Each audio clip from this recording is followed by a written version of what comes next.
ఈరోజు మేము మునక్కాయల కర్రీ, లేత మునక్కాయల కర్రీ, దీంట్లోకి క్యాప్సికలు ఉల్లగడ్డ కలిపి కర్రీ చేసుకుంటున్నాం. దీంట్లోకి పదార్థాలు: మిరప్పొడి 1 స్పూను, ధనియాల పొడి 1 స్పూను, పసుపు 1/2 స్పూను, చెనిగ్గింజలు, ఉప్పు, చింతపండు, టమాటా, కొబ్బరి, తెల్లగడ్డలు, ఉల్లిపాయలు అన్నీ కలిపి మనం మసాలా కొట్టుకుందాం. మసాలాకైనా ఇట్లా మెత్తగా కొట్టుకోవాలి. ఇప్పుడు తర్వాత గింజలు వేసుకుందాం. ఉల్లిపాయలు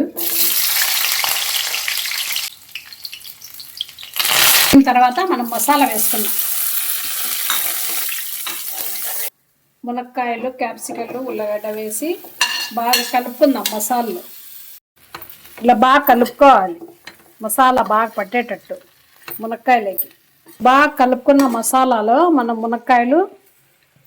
మసాలా నీళ్ళు వేసుకుందాం. మునక్కాయలు ఎలా ఉడికినాయో చూద్దాం. ఉడికింది.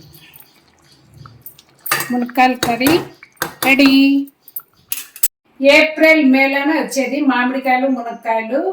ఆ సీజన్లోనే బాగా టేస్ట్గా ఉంటాయి మునక్కాయలు. టేస్ట్ చూస్తాం ఎలా ఉందో.